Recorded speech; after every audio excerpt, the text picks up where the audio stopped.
기도드리옵나이다. 아멘. 우리 함께 인사하겠습니다. 참 잘 오셨습니다. 참 잘 오셨습니다. 네. 하나님께서 베푸신 은혜와 은혜가 우리 성도님들과 함께 또 앞에 서 있는 부족한 종에게도 함께 하기를 원합니다. 보아스가 밭에서 일하는 사람들을 축복하고 밭에서 일하는 사람들도 또 보아스를 축복해 주듯이 또 그런 우리 성도님들을 축복하는 목회자, 또 목회자가 부족하지만 또 축복해 주시는 성도님들로 함께 주 앞에서 아름다운 관계를 맺어가면서 하나님 주신 복이 우리 안에 더욱더 크게 임하기를 원합니다. 사람은 관계의 존재입니다. 관계를 형성하고 그 관계가 깊어지고 또 그 관계를 유지하는데 정말 중요한 것이 있습니다. 그것은 바로 소통입니다. 여러분, 말이 안 통하는 사람하고 친해지신 적 있으십니까? 우리가 어떤 사람하고 친해진다라는 것은 저 사람 나랑 잘 통해, 이야기가 참 잘 돼, 그런 것입니다. 우리 지난주에 이어서 묵상이라는 주제로 계속 말씀을 나누어 가기를 원합니다. 이 대강절 기간 정말 주님을 더욱 묵상하며 주님을 더 닮아가기를 원하는 이 시기에 오늘의 말씀이 저와 여러분에게 마땅히 이 대강절의 아름다운 삶 가운데로 나아가게 하는 그러한 교훈, 하나님의 교훈이 되길 원합니다. 묵상 한편으로 생각하면 한없이 어려울 것 같지만 방금 소통이라는 말씀 드렸던 것처럼 묵상이란 어려운 것이 아니라 하나님과 소통하는 것, 그것이 묵상입니다. 묵상이란 그래서 그 안에 말씀과 기도가 다 들어 있습니다. 말씀만 연구하는 것을 묵상한다라고 하지 않습니다. 저 사람이 기도를 열심히 한다고 해서 기도만 하는데 묵상한다라고 하지 않습니다. 말씀과 기도가 있는 삶이 묵상입니다. 왜 그렇습니까? 하나님께서 말씀하시고 우리는 그 말씀을 받죠. 그 다음에 그 말씀을 받아서 무엇합니까? 하나님께 아뢰고, 뭐죠? 기도. 말씀을 받고 기도로 아뢰고 말씀을 받고 기도로 아뢰는 것, 다시 말해서 소통인 것입니다. 묵상은 하나님의 말씀을 내 삶의 기준으로 잣대로 삼아서 어떻게 하는 겁니까? 내 눈, 내 시각이 아니라 하나님의 시각으로, 하나님의 관점으로, 그러니까 다시 말하면 안경을 끼는 거예요. 복음의 안경을 다 끼고 세상을 바라보고 해석하고 평가하는 일, 그러한 좀 철학적인 말로 한다면 세계관적인 사유, 그런 세계관적인 사유가 묵상이다.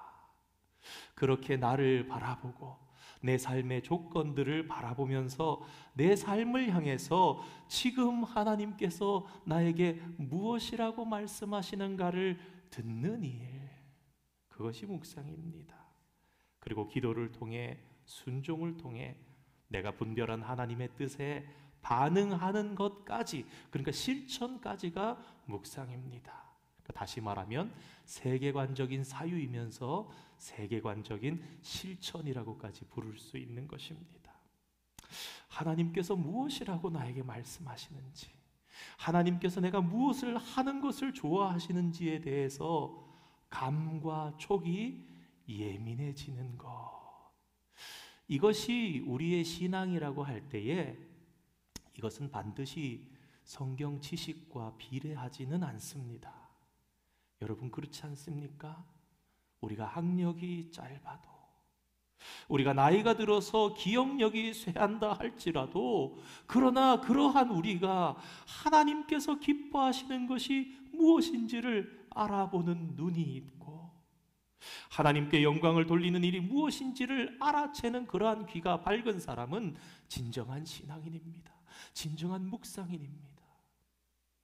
진정한 묵상이란 바로 그러한 민감한 촉, 예민한 감을 가지고 하나님의 음성을 듣고 하나님께 대답하는 그런 일을 말합니다. 그러니까 묵상이라는 것은요, 어떻게 보면 그런 마음이 있잖아요. 책상 앞에 앉아서 막 이러는 것 같고, 주일날 예배당 앞에 앉아서 막 이렇게 하는 그런 일들 같지만 사실 그런 게 아니에요. 왜 그렇습니까? 하나님께서는 교회에서만 말씀하시는 분이 아니시고 예배의 자리에서만 말씀하시는 분이 아니시기 때문입니다. 간헐적으로 어떨 땐 찾아오셨다가 어떨 땐 안 계신 분이 아니라 늘 임마누엘 하시는 분, 우리와 붙어서 우리 안에 계시고 우리 곁에 계시고 우리와 함께 계시면서 우리의 일거수일투족으로 함께 하시며 간섭하시고 교통하시고 우리에게 가르치시고 그러시는 분. 그러니 다시 말해서 묵상이란 무엇인가? 사실은 삶 전체가 묵상의 연속이요, 삶 자체가 묵상의 대상이라 할 수 있습니다. 그러니까 성도란 누구나 묵상해야 하고 주님 부르시는 그날까지 묵상해야 합니다. 왜냐하면 신앙의 여정이 곧 묵상의 여정과 똑같은 것이기 때문입니다. 지난주에 잠시 언급드렸었습니다. 세상의 사람들도 묵상을 합니다. 그렇게 어떤 묵상을 합니까? 자신이 가진 세계관에 근거해서 자신의 인생 목표를 설정하고 가치를 정합니다. 그리고 거기에 돈을 쏟아붓고 시간을 쏟아붓습니다. 자, 그러면 이렇게 한번 생각해 보겠습니다. 우리가 오늘 선택한 삶의 방식이란 바로 우리가 묵상한 결과지요.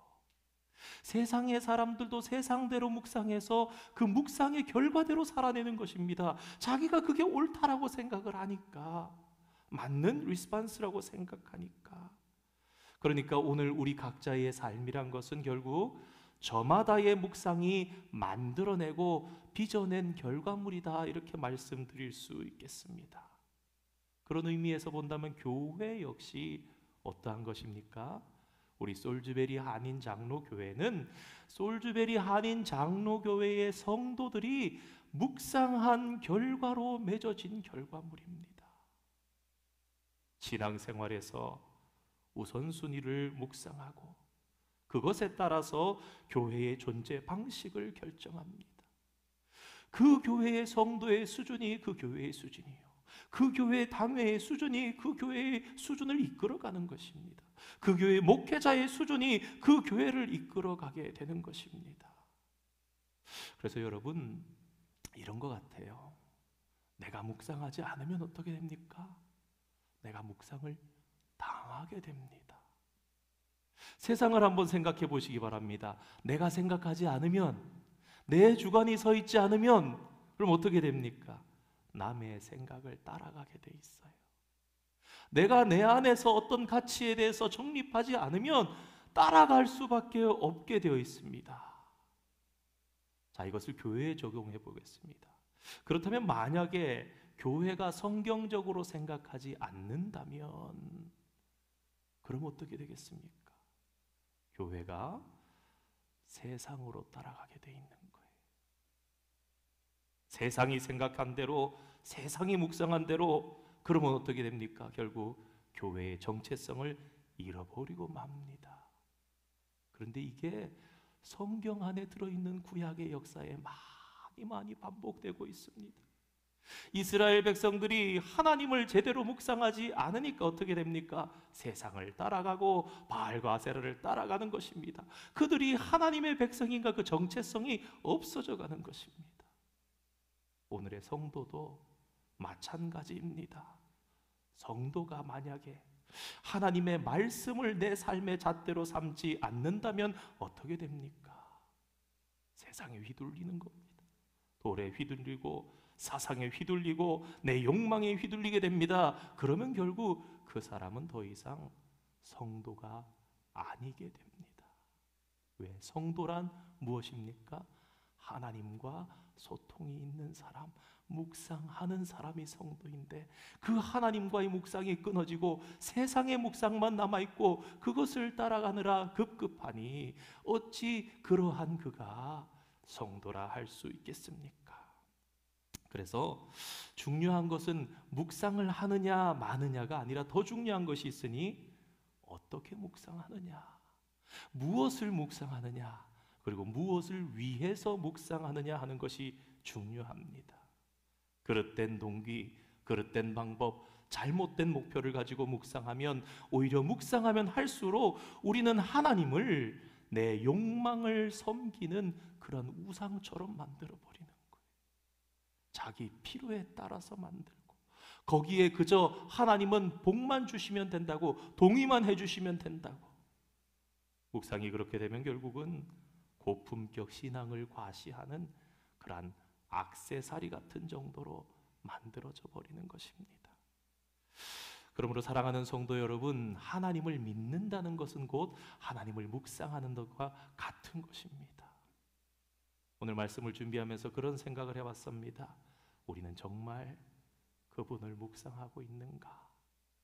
간헐적인 것이 아니라 내 안에 계시고 내 옆에 계신 그분, 늘 함께 하시는 그분, 우리는 늘 묵상하고 있는가? 그분의 말씀을 묵상하고 그분이 창조하신 것을 우리는 묵상해야 합니다. 오늘 주어진 말씀을 통해서 누구의 목소리를 들을 것인가 하는 주제로 잠시 생각해 보려 합니다. 이스라엘의 정체성이 무엇입니까? 하나님의 나라입니다. 하나님의 백성입니다. 그러니까 하나님은 이스라엘의 왕이 되시고 이스라엘의 아버지가 되세요. 세계가 내게 속하였으니 너희가 내 말을 듣고 따르면 나는 너희 하나님이 될 것이요 너희는 나의 백성이 되리라고 말씀하셨어요. 그 약속 붙잡고 가나안 땅을 향해서 왔고 가나안 땅을 정복했고 가나안 땅에 정착해서 살아가고 있습니다. 그런데 얼마 지나지 않은 시간, 백성들이 갑자기 우리도 왕을 달라라고 주장을 합니다. 이제 겨우 먹고 살만해진 것 같은데, 그러니까 자신이 불완전한 존재라는 것을 잊어버리고 지금까지 이룬 것이 자기의 힘으로 한 것이 하나도 없다라는 것을 잊어버리고 우리도 왕이 있으면 좋겠습니다. 여러분, 이스라엘 백성들이 왕이 있으면 좋겠다, 우리도 왕을 세워주십시오라고 했다는 데서 우리는 이것을 좀 깊이 생각해 봐야 합니다. 하나님께서 인생을 만드실 때에 왕을 세우라 그러셨습니까? 왕은 사람들이 범죄하고 타락하여 살아가다가 자기들의 뜻대로 세상적인 욕망대로 세운 것입니다. 왕이라는 제도는 사람을, 그것도 한 사람을 강력한 권력이 집중되는 그러한 중심을 가지고 나라를 세워가는 것입니다. 그런데 이스라엘이 지금 그렇게 해달라는 거예요. 사실은 저는 그렇게 생각합니다. 이 이스라엘 사람들은 지금 자기들이 뭘 요구하고 있는지조차 정확하게 몰랐습니다. 그저 자기들이 보니까 뭔가 이스라엘이라는 우리나라가 약한 것처럼 느껴졌던 거예요.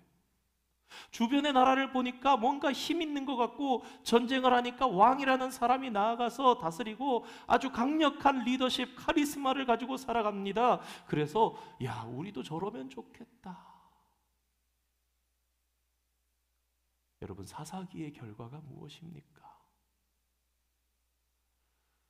이스라엘이 여호와의 목전에서 악을 행하매 항상 그 악순환이 연결돼서 들어가는 그 연결고리, 하나님께서 사사를 세우신 것이 중요한 것이 아니라 이스라엘이 왜 곤고해지고 이스라엘이 왜 어려워졌는가, 항상 그 앞에는 이스라엘 백성들이 범죄하여 하나님을 잊어버리고 여호와의 목전에서 악을 행하며 여호와께서 버려두신 거예요.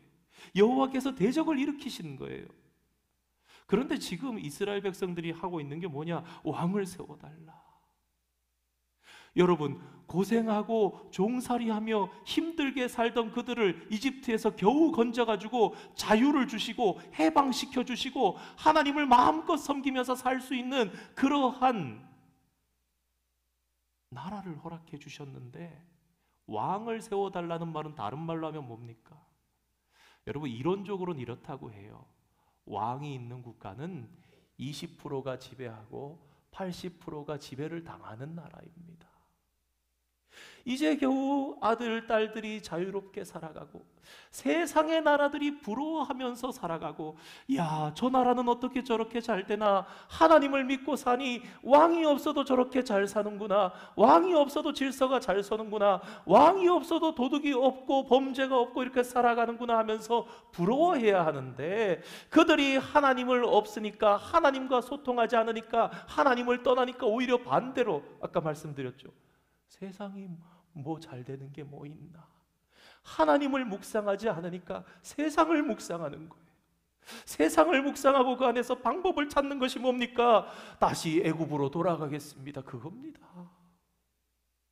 왕을 세워달라는 것은 우리 다시 종살이 하겠습니다, 저는 종살이가 좋습니다, 다시 구속되고 싶습니다, 다시 매임을 받고 싶습니다, 그런 이야기입니다.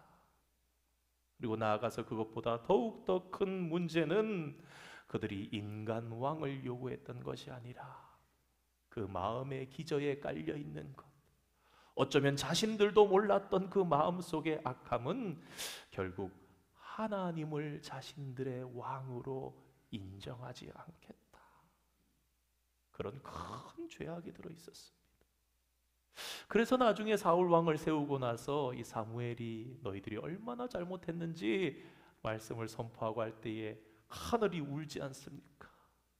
잘못했다고 용서해달라고 그렇게 백성들이 부르짖습니다. 아무튼 그렇고요, 하나님께서 그들의 속마음을 모르실 리가 없습니다. 안 된다, 끝까지 안 된다, 절대로 안 된다 그러셔야 될 것 같은데, 놀랍게도 이스라엘 백성들이 요청하고 또 요청하니까 그들의 요구를 수용하십니다. 하지만 하나님께서는 그냥 백성들이 원하는 대로 왕을 그냥 세우게는 하실 수 없었습니다. 왜냐하면 이스라엘의 왕이 세워진다면 그 왕은 분명히 다른 이방의 왕들과 다른 점이 있어야만 했습니다. 이 사무엘상 12장 13절에서 15절을 보면 제가 읽어드릴 텐데요, 하나님께서 사무엘을 통해서 이스라엘의 왕이 될 그 왕의 조건에 대해서 말씀해 주셨습니다. 제가 한번 읽어보겠습니다. 이제 너희가 구한 왕, 너희가 택한 왕을 보라. 여호와께서 너희 위에 왕을 세우셨느니라. 너희가 만일 여호와를 경외하여 그를 섬기며 그의 목소리를 듣고 여호와의 명령을 거역하지 아니하며 또 너희와 너희를 다스리는 왕이 너희의 하나님 여호와를 따르면 좋겠지만은, 너희가 만일 여호와의 목소리를 듣지 아니하고 여호와의 명령을 거역하면 여호와의 손이 너희의 조상들을 치신 것 같이 너희를 치실 것이라, 이렇게 말씀했습니다. 자, 이 말씀 속에 왕의 사명이 분명하게 제시되어 있습니다. 그것이 무엇입니까? 여호와의 목소리를 듣고 따르는 것. 다시 말해서 하나님과 소통하는 것, 다시 말해서 하나님과 묵상하면 너희 나라가 형통할 것이다. 여호와와 소통하지 못한다면 불행해지고 더 이상 하나님의 나라가 되지 못할 것이다. 자, 한번 생각해 봅시다. 하나님의 나라, 정의가 무엇입니까? 하나님과의 소통이 있는 거예요. 하나님의 나라인 이스라엘의 왕, 하나님과 소통하는 왕이 되어야 된다는 거예요. 저는 이렇게 생각해 봤습니다. 백성이 하나님과 소통을 못할 수 있어요. 그런데 이스라엘이 왕을 세운다면 절대로 이 왕이 변하지 말아야 할 한 가지, 백성은 잘못돼 간다 할지라도 왕은 어떻게 해야 돼요? 하나님과 소통을 해야 되는 거예요. 그래서 이게 포기하실 수 없는 한 가지 조건이었어요. 너희가 만일 왕을 세운다면 그 왕은 나랑 잘 통해야 돼. 나랑 대화가 잘 돼야 돼. 나랑 묵상을 잘 하는 왕이어야 돼. 그렇지 않으면 큰일 난단다. 그런 거예요. 왜? 왕까지도 하나님과 소통하지 못하면 이스라엘이라는 나라의 정체성이 사라지는 겁니다. 이방의 나라나 이스라엘이나 똑같아지는 것이 무엇이냐? 하나님과 소통하느냐, 하나님과 소통하지 못하느냐. 이스라엘의 초대 왕은 사울입니다. 사울은 우리가 잘 아는 것처럼 베냐민 지파입니다. 그 베냐민 지파 중에서도 기스의 자손입니다. 이스라엘의 지형 중에 중심을 허리처럼 이렇게 지나가는 그러한 요셉 지파, 그러니까 에브라임 지파와 유다 지파 사이에 딱 껴있는 그 부분이 베냐민인데요. 그 작은 베냐민 지파 중에서도 사사시대에 거의 멸절하다시피 600명까지 줄어들었다가 겨우 살려낸 그 지파, 그 중에서도 기스 집안, 기스 자손은 가장 미약한 가족이었습니다. 여러분 한번 생각해 보시기 바랍니다. 하나님께서 왜 이런 자를 선택하셨을까? 여러분, 하나님께서 사울이라는 사람을 이스라엘이 미우니까 아무나 세운 것이라 생각하십니까? 저는 결단코 의심치 않습니다. 이스라엘 동서남북 전체에서 당시에 가장 왕으로 세우기 좋았던 사람. 왜 그런가? 인간적으로 볼 때는 좀 부족해 보입니다. 뭐 내세울 것이 없습니다. 집안도 그렇지 않습니다. 그가 이룩한 것도 없습니다. 그런데 여러분 잘 생각해 보세요. 사울이요, 순수한 사람입니다. 나이가 40이 된 남자가, 키는 남들보다 어깨 위로 더 큰 사람이 왕으로 뽑히니까 진보다리 사이에 숨어가지고 안 나타납니다. 그리고 이 사울은 참 착합니다. 나이가 40이 된 사람이 아버지가 암나기를 잃었다 그래서 그걸 며칠 동안 찾으면서 다닙니다. 열심히 찾아다닙니다. 집안 내세울 거 없죠. 순수하죠. 착하지요. 겸손합니다. 왜 그런가? 불량배들은 뭘 저런 걸 왕으로 세웠냐 그러지만 하나님께서 너무 잘 세우신 거예요. 왜? 어떠한 사람보다 하나님밖에 의지할 게 없기 때문에. 하나님하고 소통이 잘 되어야 할 모든 조건들을 하나님께서는 갖춰 놓으신 거예요. 사울이 다른 데를 바라볼 데가 없었습니다. 하나님 어떻게 하죠? 하나님 도와주실 것입니까? 하나님 제가 나가야 할 것입니까? 그러니까 그의 취약성, 그의 약점은 약점이 아니라 오히려 왕으로서, 다른 나라라면 모르지만 이스라엘의 왕으로서는 최고의 조건이었던 거예요.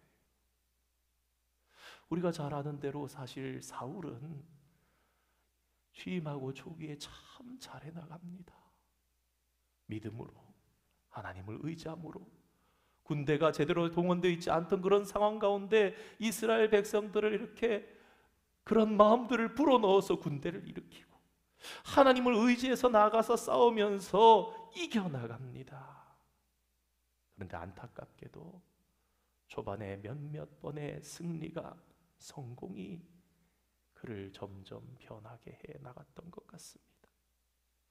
그는 조금씩 하나님의 말씀을 어기기 시작하더니 결국은 파국을 맞고 맙니다. 그래서 하나님께서는 사울의 왕국이 길지 못할 것이라 말씀하십니다. 그런데 잘 생각해 보면요, 이렇게 말씀하신 또한 하나님께서는 사울과 소통하시고 싶었던 것이구나, 그걸 알게 됩니다. 여러분, 다윗이 10년을 넘게 도망다닙니다. 그런데 그 시간이 다윗에게는 훈련의 시간이었지만요, 동시에 사울에게는 계속해서 내미시는 하나님의 손길이었어요. 그 손길은 한마디로 한다면 이렇습니다. 야, 너 나랑 소통 좀 하면 안 되겠냐? 사울아, 너 나랑 좀 소통 좀 하면 안 되겠냐? 이젠 좀 나랑 좀 대화하면 안 되겠냐? 그러나 이런 경고에도 사울의 마음은 딱딱해져 갔습니다. 사울이 행한 것을 보시기 바랍니다. 내가 다윗 죽이면 하나님의 뜻이 이루어지나 안 이루어지나 보자. 군대가 적으면 불안했고 군인 숫자가 많으면 당당했습니다. 힘센 장수들이 있으면 무조건 자기 주변으로 끌어들였습니다. 시간이 갈수록 사울은 이방의 왕과 하나도 다른 것이 없게 되었습니다. 사실은 그래서 하나님께서는 이러한 사울 곁에 블레셋이라는 가시를 두셨지요. 결국 이 블레셋을 넘어서지 못하고 이 사울이 블레셋과의 전쟁 중에 죽습니다. 그러나 엄밀하게는 하나님께서 사울을 죽이시려고 그렇게 처음부터 작정하셨던 것이 아니라 그의 한계를 알게 하시려고 블레셋을 사용하셨던 거예요. 왜? 나로 안 되는구나. 하나님을 의지해야 하는구나, 하나님의 존재를 알 수 있게, 그렇게 인식할 수 있게 어느 정도의 고통만 주시기를 원하셨던 겁니다. 우리가 오늘 함께 읽은 사무엘상 15장은 사울의 인생의 분수령이 되는 그런 장입니다. 이 장을 기점으로 사울은 이제 역사의 뒤편으로, 주인공의 자리에서 이제 마이너로 가다가 사라져버리게 되고, 다윗이 역사의 무대에 전면에 부상하게 됩니다. 사무엘상 15장 1절에 읽지는 않았지만 이렇게 기록되어 있습니다. 사무엘이 사울에게 이르되 여호와께서 나를 보내어 왕에게 기름을 부어 그의 백성 이스라엘 위에 왕으로 삼으셨은즉 이제 왕은 여호와의 말씀을 들으소서. 사무엘을 보내서 이렇게 말씀하실 때 사울은 깨달았어야 합니다. 아, 내가 다른 나라처럼 절대 주권자가 아니구나. 내가 어떻게 왕이 되었는지 보라고 여호와께서 기름을 부어서 그렇게 세워주셨다라는 것입니다. 왕은 이제 여호와의 말씀을 들으소서. 이 말씀 속에 히브리어로 살펴보면 한 가지 단어가 빠져 있습니다. 그게 뭐냐면 여호와의 말씀에 목소리를 들으십시오 라는 목소리가 들어 있습니다. 그리고 이 목소리가 이 15장 전체의 키워드가 됩니다. 어디서 또 쓰이냐면요, 양의 소리와 소의 소리, 백성들의 소리. 그러니까 이 15장에는 처음부터 시작할 때 하나님의 목소리, 진행되어 가면서 양 소리, 소 소리가 나고, 더 진행되면서 백성의 소리에 귀 기울이는 사울의 그런 모습이 나오는 것입니다. 묵상이 무엇입니까? 묵상은 내가 하나님이 아니라는 것을 아는 것입니다.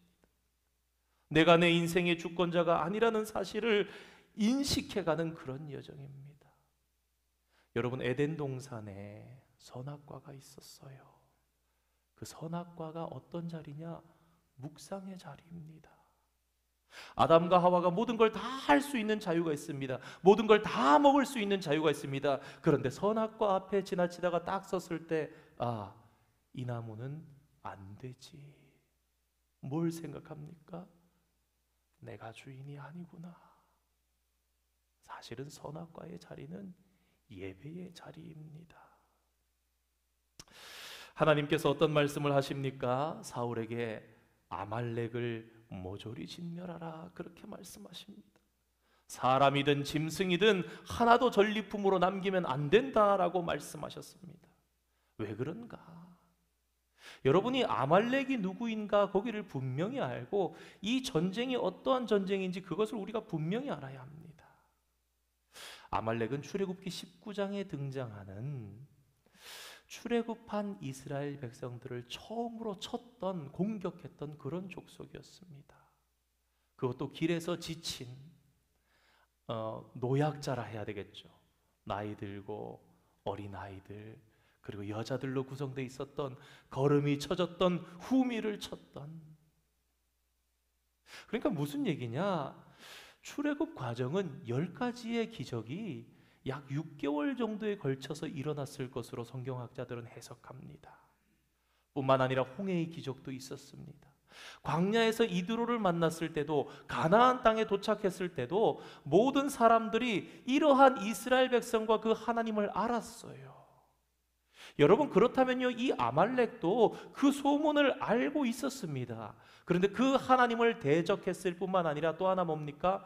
이제 내 백성이라고 끌고 나온 이 하나님의 백성들을 친, 그런 아주 하나님께서 보시기에는 그것을 참을 수가 없었던 거예요.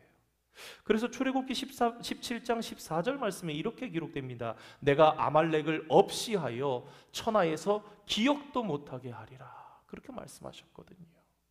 그걸 지금 행하시려 합니다. 사울이라는 왕이 섰습니다. 그리고 이 사울에게 기회를 주신 거예요. 다시 한번 나와 소통할 수 있는 그런 기회, 다시 한번 나의 목소리에 순종할 수 있는 그런 기회. 그러니까요, 이거는요 그냥 전쟁이 아닙니다. 거룩한 전쟁, 하나님 앞에 있는 그런 사명감이 있는 전쟁, 순종하는 전쟁이었어요. 순종하나 순종하지 않나 사울에게 보시는 그런 전쟁. 오늘은 여기까지만 하겠습니다. 그런데 오늘 본문의 말씀을 보면요, 이 사울을 묵상하면서 그런 생각을 합니다. 사울이 이 아말렉이라는 족속과 전쟁하기 전에 싸워야 하는 대상이 있었구나. 여러분 혹시 무엇인지 짐작이 되시겠습니까? 또 다른 아말렉이 있었다라는 것입니다. 또 다른 아말렉이 어디 있습니까? 사울 안에 여호와를 대적하는 또 다른 아말렉이 있었어요. 그는 자기의 이름을 기념비를 세우는 일에 앞장섰고, 사무엘이 하나님의 말씀을 전해서 더 이상 왕이 되지 못하겠습니다 하는데도 잘못했다고 입술로는 얘기하면서 그의 마음은 겉옷을 잡고 찢어질 때까지 붙잡으면서 무엇을 원했습니까? 내 나라가 짧더라도 당신이 지금 나랑 같이 가줘서 백성들이 보기에 와, 우리 왕이 하나님의 사람 사무엘과 같이 있다, 승리했다.